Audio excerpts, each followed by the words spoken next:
تو اللہ کے رسول صلی اللہ علیہ وسلم کے سامنے چند لوگوں کو ٹھہرا دیا جائے گا، روک دیا جائے گا اور ان کو رسول کی سفارش سے منع کر دیا جائے گا۔ تو رسول کہیں گے کہ یہ میری امت کے لوگ ہیں، ان کو چھوڑ دو۔ تو فرشتے کہیں گے فیقول لا تدری مشوا علی القہقرہ، آپ نہیں جانتے کہ ان لوگوں نے الٹے پاؤں چلنے لگے، اپنا نیا طریقہ بنا لیا، آپ کی سنت کی انہوں نے چھوڑ کر کے، جو اللہ اور اس کے رسول نے بتایا اس راستے کو چھوڑ کر کے اپنا راستہ اور نئی بدعتیں پیدا کر لی، تو اس وجہ سے یہ جنت کے لائق نہیں ہیں۔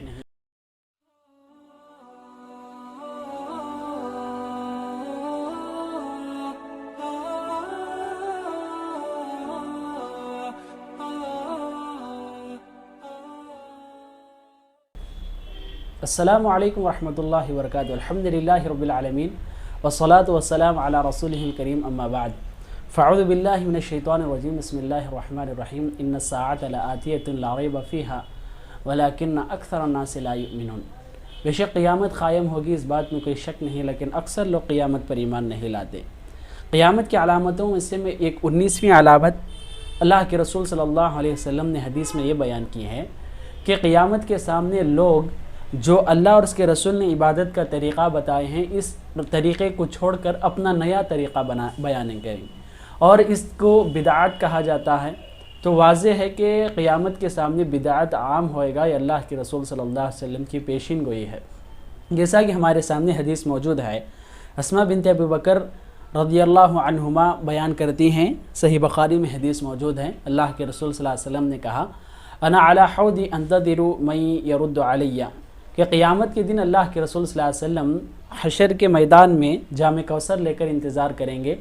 جو بھی مسلمان ہیں، اللہ کے رسول کے امتی ہیں، ان سب کو اللہ کے رسول جام کوثر پلائیں گے اور جنت کی خوشخبری دے کر آگے بڑھائیں گے۔ اور اللہ کے رسول نے کہا کہ فَيُؤْخَذُ بِنَاسٍ مِّن دُونِي فَأَقُولُ أُمَّتِي، تو اللہ کے رسول صلی اللہ علیہ وسلم کے سامنے چند لوگوں کو ٹھہرا دیا جائے گا، روک دیا جائے گا اور ان کو رسول کی سفارش سے منع کر دیا جائے گا۔ تو رسول کہیں گے کہ میری امت کے لوگ ہیں، ان کو چھوڑ دو۔ تو فرشتے کہیں گے فیقول لا تدری مشوا علی القہقرہ، آپ نہیں جانتے کہ ان لوگوں نے الٹے پاؤں چلنے لگے، اپنا نیا طریقہ بنا لیا، آپ کی سنت کی انہوں نے چھوڑ کر کے، جو اللہ اور اس کے رسول نے بتایا اس راستے کو چھوڑ کر کے اپنا راستہ اور نئی بدعتیں پیدا کر لی، تو اس وجہ سے یہ جنت کے لائق نہیں ہیں۔ تو واضح بات ہے کہ جنت کو ایک چیز جو رکاوٹ بنے گی بدعت ہے، جو اللہ اور اس کے رسول کی مخالفت ہے۔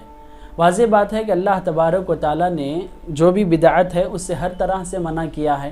اللہ نے سورۃ الحجرات کی پہلی آیت میں کہا کہ یا ایھا الذین آمنوا لا تقدموا بین یدی اللہ ورسولہ، تو اللہ اور اس کے رسول کے ایک قدم بھی نہ آگے بڑھنے کا اللہ نے حکم دیا۔ اس کے باوجود اگر کوئی انسان اللہ کے رسول بتانے کے باوجود اپنی عبادتوں میں نیا طریقہ ڈھونڈے، کیا وہ اللہ کے رسول صلی اللہ علیہ وسلم کو یا ان کے علم کو یا ان کی امانت داری پر انگلی اٹھا رہا ہے، یا خود یہ اللہ کے رسول صلی اللہ علیہ وسلم سے بڑھ کر اپنے آپ کو دکھانے کی کوشش کر رہا ہے؟ اس طرح جو بھی یہ بدعات ہیں، یہ اللہ اور اس کے رسول کی مخالفت ہے، ان کے آگے بڑھنا ہے، یہ انسان کے لیے بہت ہی تباہ کرنے والی چیز ہے۔ بدعات بہت زیادہ ہوتی جا رہی ہے۔ اگر ہم مہینوں کی بات کریں گے، شروع محرم سے لے کر آخری ذی الحجہ تک ہر مہینے سے ایک نہ ایک بدعت انہوں نے اپنے طرف سے بنا لیا۔ ہر مہینے سے ہر دن سے انہوں نے ایک نئی بدعت جوڑ کر رکھی ہے۔ اگر ہم دن کی صبح سے لے کر شام تک کی بات کریں تو صبح سے شام تک بھی انہوں نے نئی بدعتیں بنا لیے۔ کوئی صبح اٹھتا ہے تو انداز الگ ہوتا ہے، کسی کا نام لیتا ہے، اور جب صاف ستھرائی کا انداز الگ ہوتا ہے اور اس وقت لباس کسی اور طریقے کا پہنتا ہے، اور دکان جب کھولتا ہے تجارت کے لیے نکلتا ہے تو اس کا انداز کچھ اور، جب تجارت پہلی مرتبہ یعنی پہلا کسٹمر جو آتا ہے اس کا انداز کچھ اور ہوتا ہے۔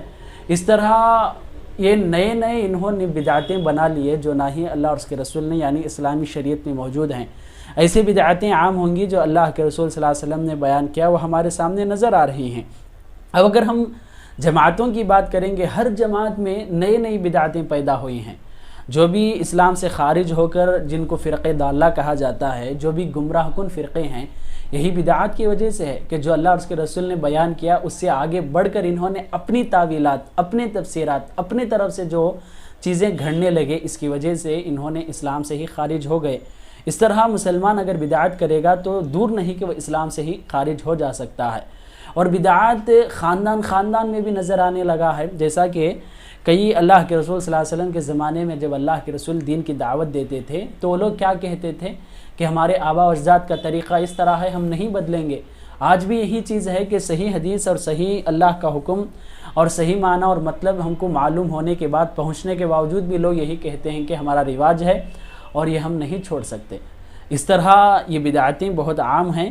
اگر ہم عبادات کے متعلق بھی بات کریں گے تو نماز، روزہ، حج، زکوٰۃ، صدقہ اور دعا کرنا، ان ہر طرح کی عبادت میں نئے نئے طریقے، نئی نئی دعائیں اور نئے نئے انداز اس طرح انہوں نے بنا لیا جو کہ ساری کی ساری بدعتیں ہیں۔ اللہ کے رسول صلی اللہ علیہ وسلم نے حدیث میں کہا من احدث فی امرنا ھذا ما لیس منہ فہو رد، جو کوئی ہمارے معاملے میں نئی چیز بیان کی جو ہم نے بیان نہیں کیا، نئی چیز پیدا کی جو ہم نے نہیں بتایا، وہ مردود ہے، وہ عمل بھی مردود ہے اور انسان بھی مردود ہے۔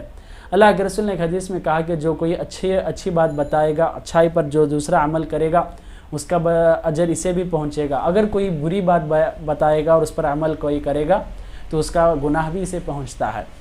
اس طرح اللہ کے رسول صلی اللہ علیہ وسلم نے جو شریعت ہے وہاں تک اپنے آپ کو حدود میں رکھنے اللہ کے رسول کی نصیحت ہے۔ اگر کوئی انسان اس سے آگے بڑھتا ہے تو یہ ہمارے لیے تباہ کن ہے۔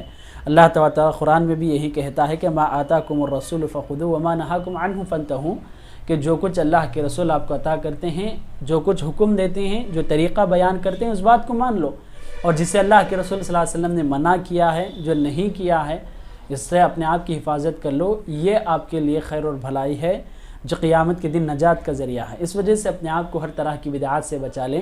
جو بھی آپ عمل کرتے ہیں، بات کرتے ہیں، پہلے تول لیں اور قرآن و حدیث کے حساب سے دیکھ لیں کہ اگر اس میں موجود ہے، صحیح ہے، اس میں نہیں ہے تو ہرگز یہ بات صحیح نہیں ہو سکتی۔